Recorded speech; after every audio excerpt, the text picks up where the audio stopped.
Hello and welcome to Avera Family Forum. Our conversation this month is focusing on healthy eating. In the next half hour, we'll be talking about how food fuels teen bodies, how words and expectations can impact mental health, and how adults can support young people in building confidence, resilience, and a healthy relationship with food. And our guests are experts on this topic. Thank you all for joining us here today. I'm calling you experts because I know you are. So we'll start with you, Morgan. Yeah. Would you introduce yourself, please? I'm Morgan Willard. I am a registered dietitian with Avera in the outpatient clinics. Awesome. And then go ahead, Megan. I am Megan Bryant, and I'm the nurse at Jefferson High School. And I am Grady Wackel. I'm a physical education and health teacher at Memorial Middle School. all experts. So thank you for joining us. Really appreciate it. And hopefully we can provide some real practical advice for our families out there who may have some questions just about how to have conversations about healthy eating with their teens. Morgan, let's start with you. Yeah.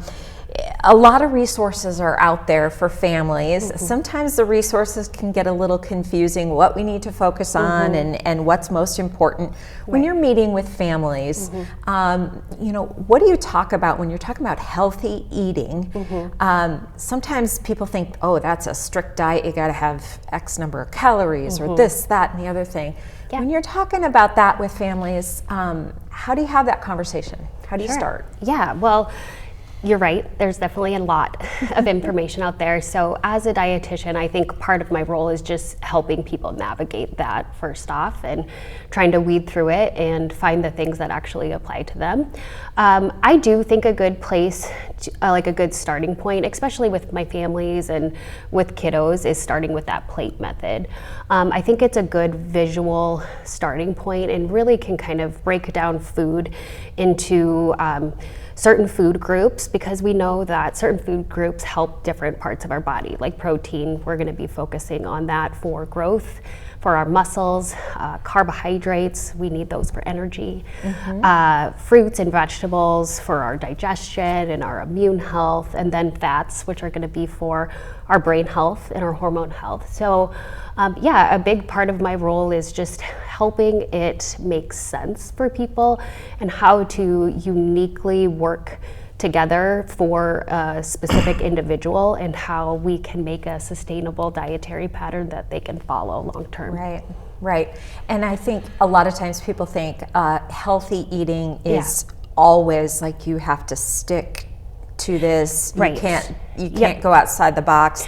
But we know that's not the truth. That's not reality. No, absolutely. I had a cookie for breakfast this morning, but it was oatmeal. Oh, there you go. So there you go. Just true confessions. There you go. So, but it is. It's hard to, see, oh, I should be doing this. And we all know the reality, the drive-thrus, the pizza night, whatever. And so those things are real for families. Yeah, those are realities. I mean, at the end of the day, there's no necessarily good food or bad food. Everything does play a role. But I think when I'm working with families and kids, it's really talking about the balance and figuring out how you can fuel your body to feel your best self every day. And so absolutely. So Grady, the PE and health is what you teach in the middle school. Yep. That's got to be an interesting. Yeah, it's very interesting. I mean, there's a big difference between a sixth grader and an eighth grader, even, and only 3 years difference, but still the way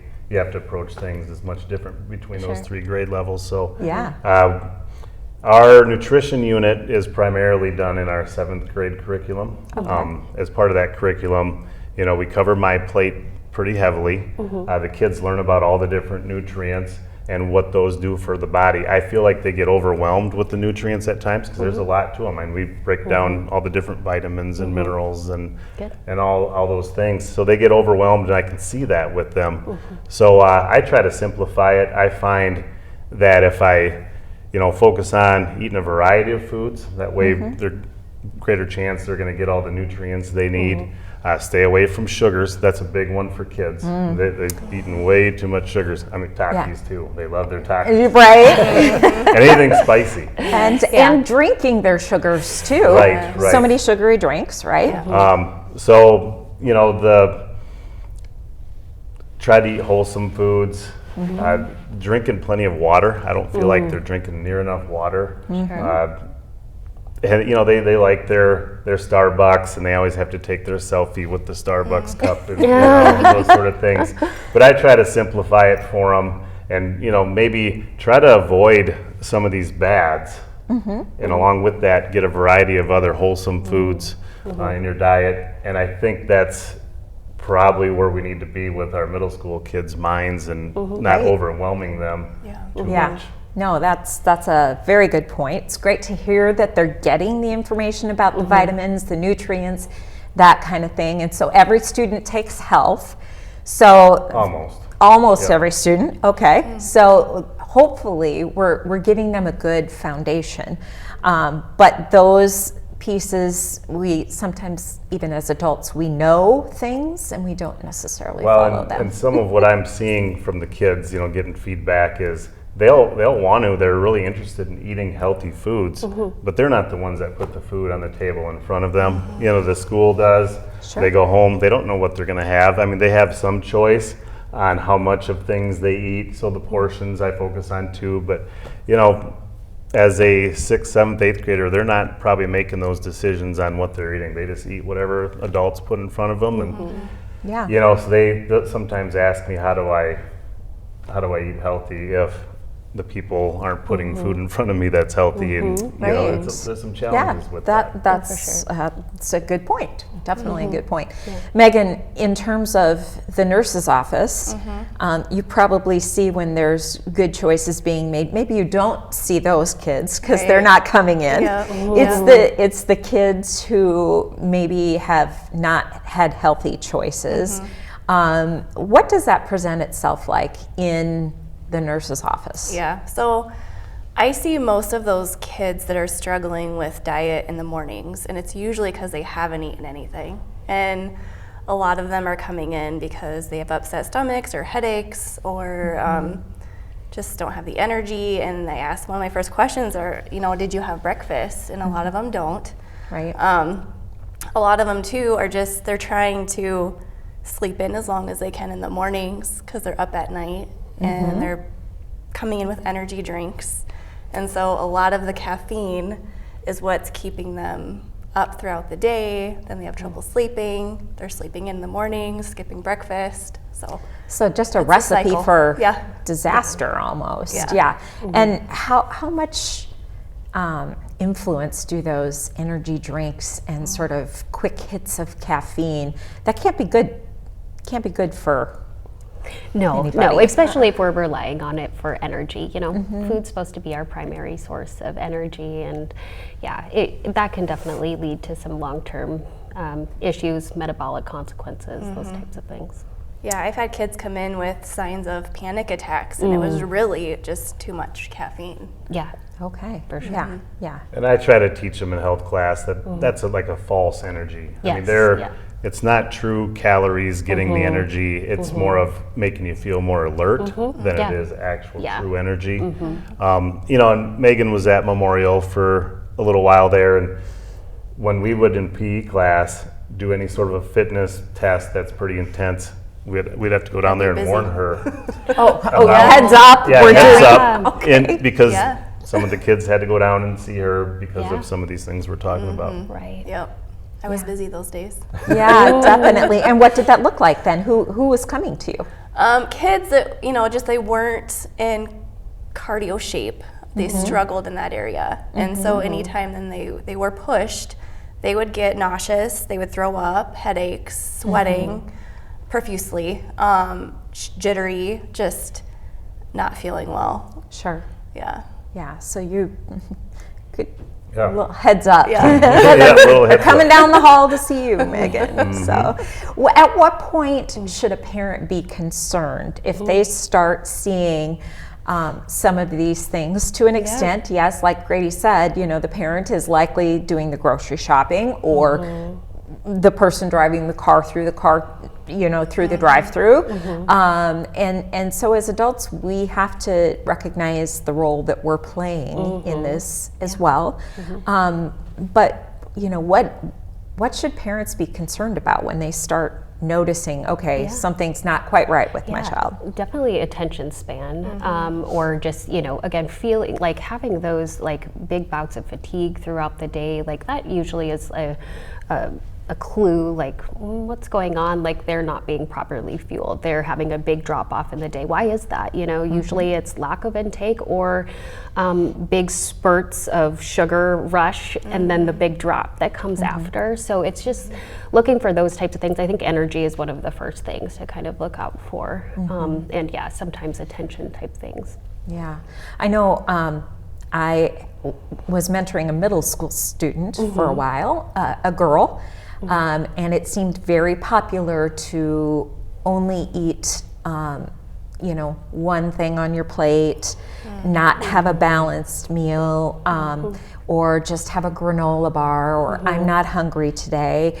We often think, this whole body image thing, and maybe that is more prevalent among girls, but not exclusively either. Who do you see that has issues with thinking, oh, I'm going to just have one thing, or I'm not going to eat a lot just because I'm concerned about body image? Well, and at Memorial, I did have lunch duty last year where I was supervising them all eating. And, I had 6th grade lunch duty. It wasn't such a problem there, but I'd walk through the cafeteria during 8th grade lunch, and it was a lot of girls that were either skipping lunch altogether or, like you said, only eating small amounts of this or that from their plates, not getting a well-balanced diet. And then they would go to basketball, volleyball, or whatever practice after school. Some of them have club sports that they do where they're not getting home until 9 at night, so they're not getting a good opportunity to eat a well-balanced diet. Might be a peanut butter and jelly sandwich in the van on the way to wherever they're going for their club practice, and it's a lot. Yeah, and that's a red flag there. Parents should step into that too. See a lot of iron deficiency in girls lately.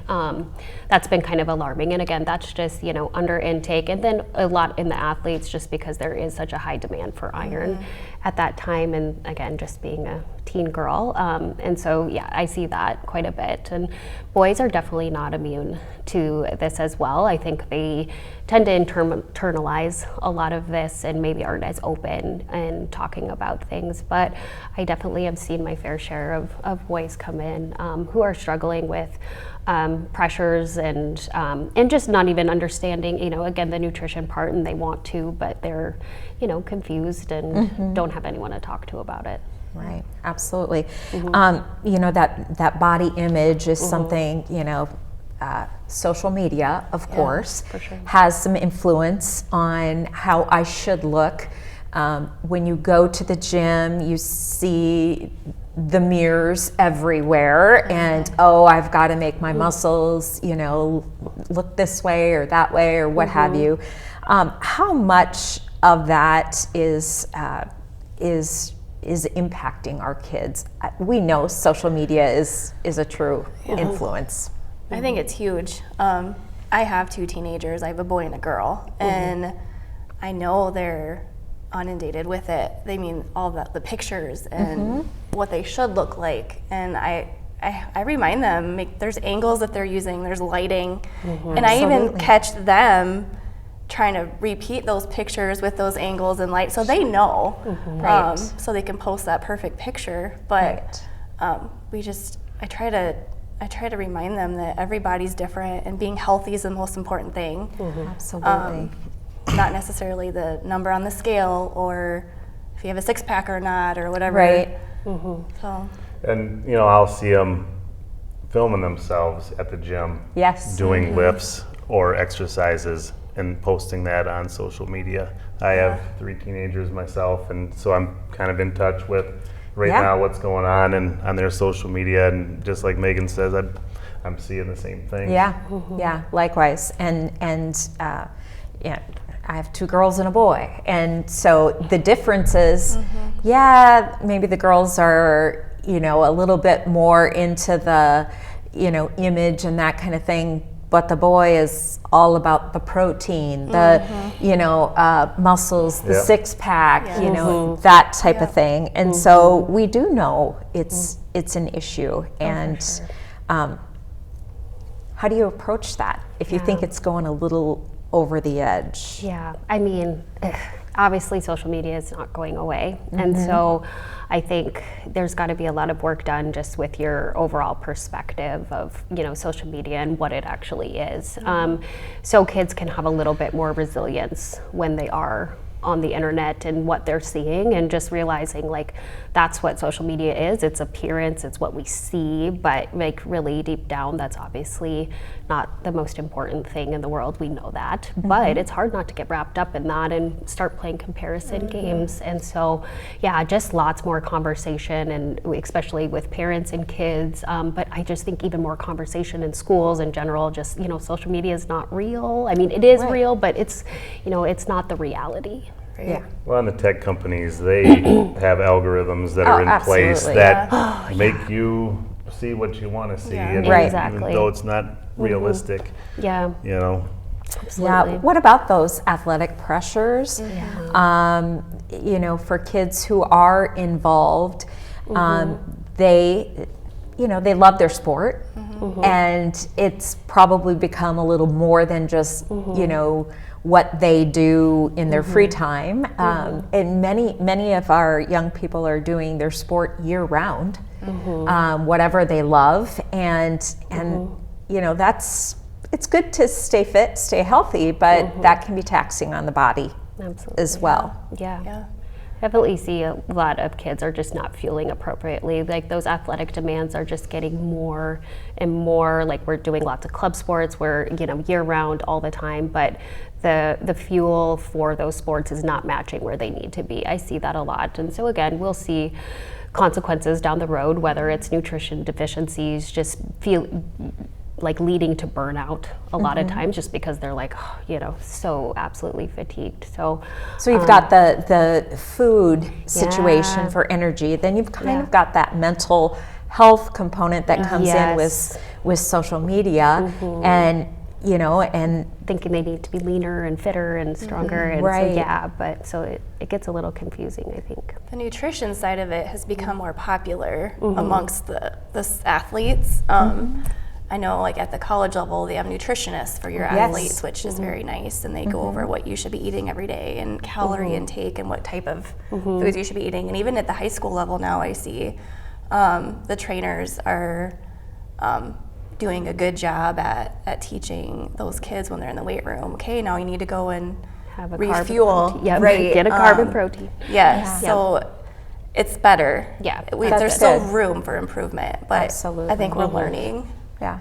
And there's I think I'm seeing more and more kids taking like pre-workouts before they go to the gym or go to a practice, and protein shakes, things like that. Those are becoming more and more popular, and I don't know if the general public can stay caught up with what's going on with that, because it's moving along so fast. It is. Yeah. They're always coming up with new things, and I don't know if they've been fully tested and making sure they're safe.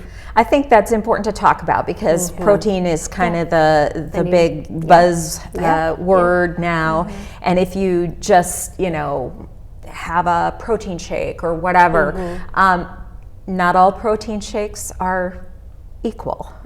Some are more sugar-based, some are, have a better outcome from them. But how does a parent keep up with that? Because mom, buy us protein shakes, buy us this, buy us, whatever.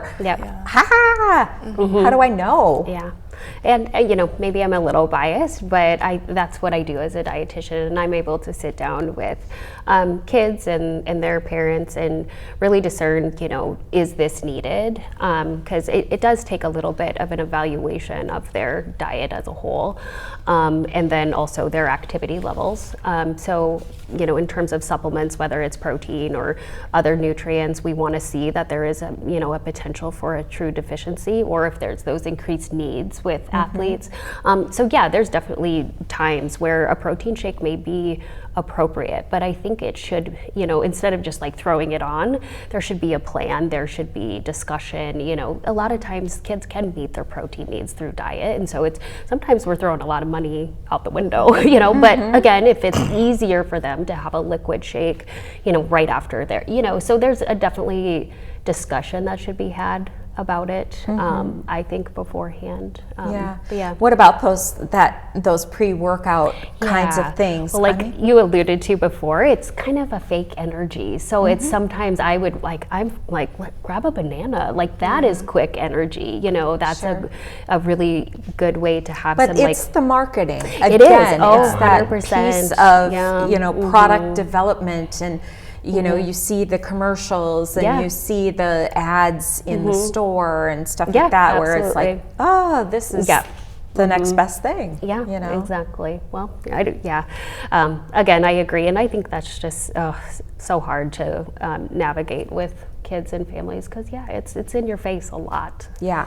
Well, and as a parent of teenagers, maybe find someone that you trust that you can ask, and then do one or two things. I mean, there's so many things you can do, but it can be overwhelming. Yeah. And so pick one or two of the best things that they can do or you can provide for your kids and and do that. And recognize that what we're saying here, every kid is different. Yeah. Exactly. And your family life is different. How often you make a complete meal using that plate method, which has a balance of your proteins and carbohydrates and everything in it and it's not always going to be perfect. We can't expect that it's going to be, because if you have athletes, you're sitting on the bleacher a lot, and you have your choice might be pizza or a hot dog, and those are your choices. But what can you do? Could you pack something, and even for yourself, and then for your other kiddos as well. It's like have to come up with those solutions, really. So in terms of supplements and things like that, we're not saying no. But we're saying try to get most of your I think just sit down with some sort of healthcare provider and just, I think most often than not, let's try to get our nutrient needs met through diet. I would say a majority of kids don't need that. But again, I think if you sit down with a healthcare professional and you figure out like, we're maybe lacking in this and there's no evidence that we can really make those needs met, then a supplement may be needed. So I just think it takes a little bit of, sitting down and potentially problem solving, because you could just be like, well, why don't you add a snack there, and then you could have your needs met. So So when should we be doing this? Hopefully we're taking our kids for well checks and things like that. They have, if they're athletes, they have physicals that are required. That type of thing. Do we? Not that we don't need you, Morgan, but do we need a dietitian, or who should we be asking for from for this information? I'm sure, Megan, you probably have those conversations when you have kids in your office. Probably have those conversations with parents too about proper nutrition or whatever. But who can answer these questions for us? I always refer kids to their primary doctor first, just because I don't know their medical history, and they're going to be the experts for that particular person. And then from there, I think they can refer on to a dietitian or a specialized healthcare provider if needed. Agreed. Yeah, and coaches can have some information as well, but again, to the extent that they have a family history or something like that, you don't have that background. Yeah, so really making sure that you have a provider that you can trust and that you can have those conversations with, for sure. Something you said before, I know we are completely guilty of this in my house. Not enough water. The amount of water bottles I have in my house. Oh my gosh.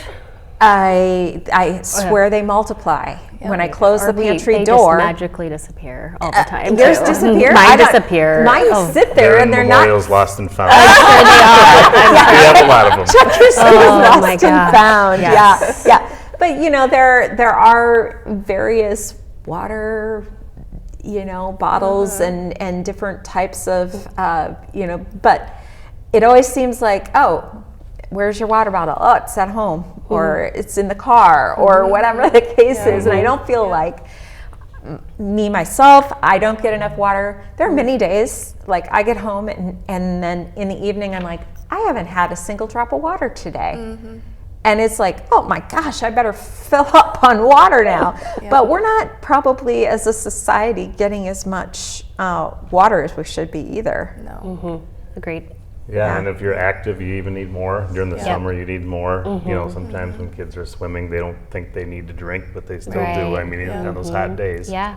Yeah. Girls during certain parts of the month need more. Yeah. You know, Yes, they don't think about that. But Right. Gosh, Yeah. it seems so easy. And it's like, you know, now we have the fillable, you know, stations, you know, where you it's can easier than ever. It is, and we're. Yeah. At least I'm bad. I know I'm bad. So, what could we say is a practical thing that we can give our parents who might be watching this?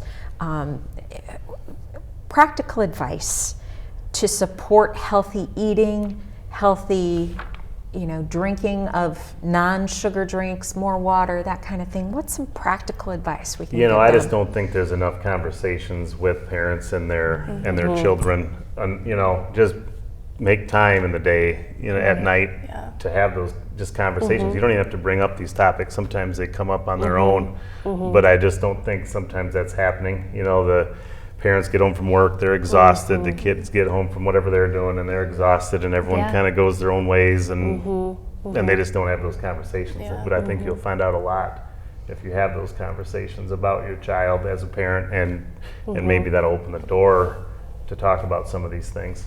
I also think just being a good example as a parent and what you're eating and what you're drinking, your kids are watching, even though it doesn't always seem like they are. They're watching what you're doing. And it might not affect them immediately, but I think as they grow and mature, they're gonna follow what mom and dad are doing more often And building than their not. habits from what they're exposed to. Yeah. Right. You know, and even if you've gone down the wrong path, or oh gosh, we do too much drive-through, or you know, whatever, it's never too late to recalibrate, reset, say, okay, we're going to focus on what's one thing we could do, what's one meal, you know, what night of the week could we, instead of, you know, doing takeout or whatever, what changes could we make? And all of those are, you know, you just have to stay committed to making a change.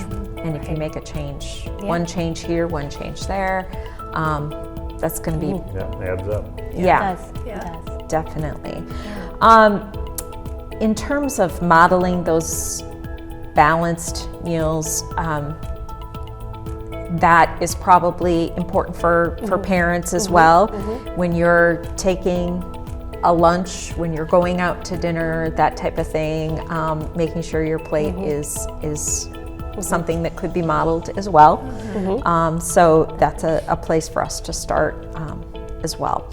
Any final thoughts that you all have that you think we should leave our parents with so that they're more prepared to have these conversations? Have them, first of all. Yes. Having them is key. I really think that's a big thing, is just having more conversations, bringing it up. Like, you know, how have you been feeling throughout the day? You know, it doesn't even have to start with like the food in general. It's just, you know, are you feeling well fueled during, you know, PE, and just, you know, those types of things. I think just having more conversations can be pretty powerful. Yeah. Include the kids on meal planning.